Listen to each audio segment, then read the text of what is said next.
एक बार की बात है, एक राजा शिकार करने के लिए वन में गए। एक हिरन को देखकर उन्होंने अपने घोड़े को उसके पीछे दौड़ाया। हिरन की पीछा करते हुए उनके बाकी के साथी उनसे पीछे ही रह गए। राजा दूर एक ऐसे जंगल में पहुंच गया जहां मीलों तक पानी नहीं था।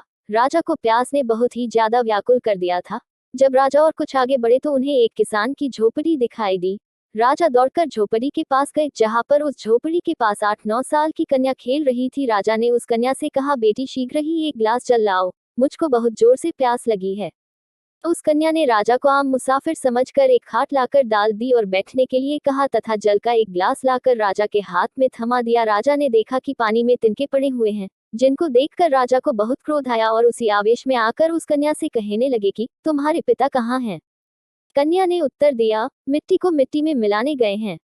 राजा को लड़की पर और ज्यादा क्रोध आया, परंतु प्यास लगी थी, जल पीना था, इसीलिए राजा ने क्रोध को दबाकर कहने लगे कि और साफ जल लाओ। वह कन्या जल लाने के लिए फिर से झोपड़ी के अंदर गई।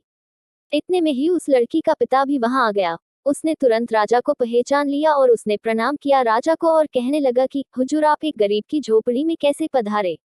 राजा कहने लगा कि मैं शिकार के लिए वन में आया था, अपने साथियों से बिछड़कर दूर आ गया हूँ, मुझे बहुत जोर की प्यास लगी थी। यहाँ तुम्हारी कन्या से मैंने जल मांगा, तब तुम्हारी कन्या जल में तिनके डालकर ले आई। जब मैंने तुम्हारे बारे में पूछा तो उसने कहा कि मिट्टी को मिट्टी में मिलाने गए हैं।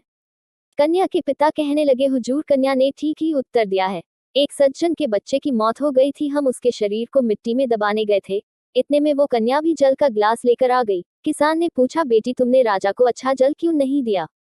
कन्या ने उत्तर दिया, पिताजी, राजा धूप की तेजी में भागते हुए आए थे, सारे शरीर से पसीना छूट रहा था। यदि आते ही जल पिला दिया जाता तो वो जल गर्म और ठंडे की वजह से राजा को नुकसान हो सकता था। मैं इनके लिए मना तो नहीं कर सकी, परंतु जल में तिनके डाल लाई ताकि राजा कुछ समय तक जल न पी सकें। राजा कन्या की चतुरता को देखकर बहुत प्रसन्न हुए और अपने गले से बहुमूल्य हीरो का हार उस कन्या के गले में डाल दिए, उनको हमेशा हमेशा के लिए दरिद्रता के दुखों से छुड़ा दिए। जब यहाँ का राजा भी प्रसन्न होकर यहाँ के दुखों से हमें छुड़ा देता है, तो फिर परम पिता परमात्मा राजी हो जाए तो फिर किसकी समर्थ है जो हमको किसी प्रकार का कष्ट दे सके। परंतु परमात्मा को प्रसन्न करने के लिए सच्चे प्रेम की आवश्यकता है। अनेक जप, तप, योग, यज्ञ करने से परमात्मा में स्नेह नहीं हो सकता है। जिसने अपने मन और इंद्रियों को अपने वश में नहीं किया है, उसका किया हुआ जप, योग इत्यादि उस हाथी के स्नान के समान है, जो नदी में नहाने के बाद धूल को अपने सब अंगों पर डाल लेता है।